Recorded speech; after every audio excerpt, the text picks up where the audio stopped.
Some people may say that why there should be only one God?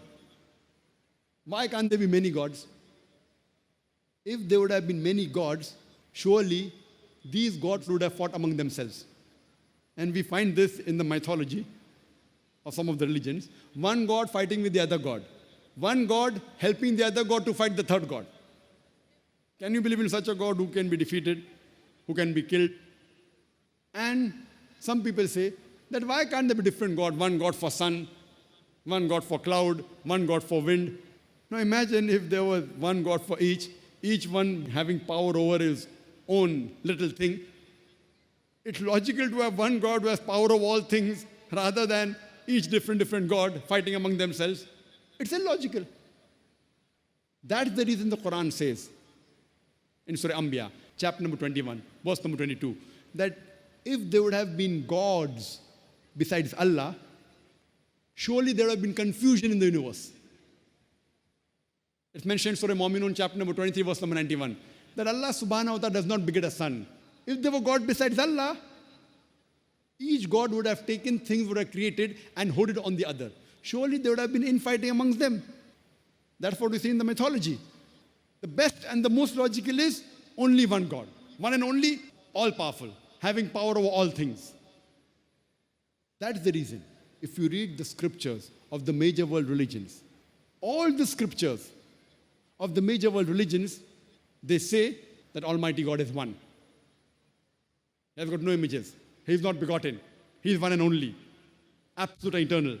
There's nothing like him. And by the passage of time, many of the scriptures, almost all besides the Quran, these scriptures have changed. Allah says in the Quran in Surah Baqarah, chapter number 2, verse number 79, فَوَيْلٌ لِلَّذِينَ يَكْتُبُونَ الْكِتَابَ بِأَيْدِيهِمْ ثُمَّ يَقُولُونَ هَذَا مِنْ عِنْدِ اللَّهِ لِيَشْتَرُوا بِهِ ثَمَنًا قَلِيلًا فَوَيْلٌ لَهُم مِّمَّا كَتَبَتْ أَيْدِيهِمْ وَيْلٌ مِّمَّا يَكْسِبُونَ. That woe to those who write the book with their own hands and then say this is from Allah, to traffic with it for a miserable price. Woe to those for what they earn, woe to those for what they write. So here it's mentioned in the Quran that people write the scripture with their own hands and then say this is from Allah. So by the passage of time, all the scriptures that came before the Quran, they have been changed.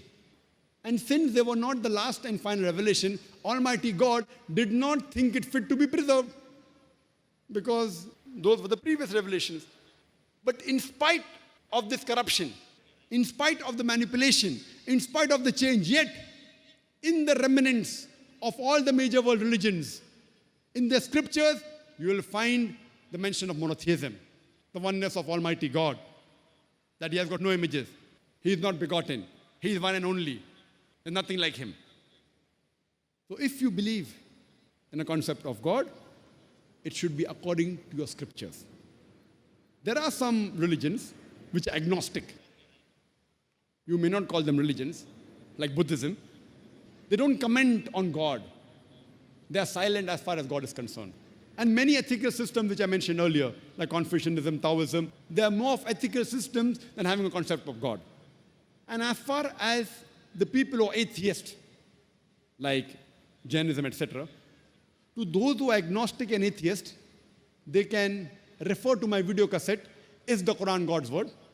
And I gave that earlier also, as well as recently in Bombay a couple of months back, on the 24th of November, on the second day of the peace exhibition in Bombay, The Solution to Humanity, Is the Quran God's Word?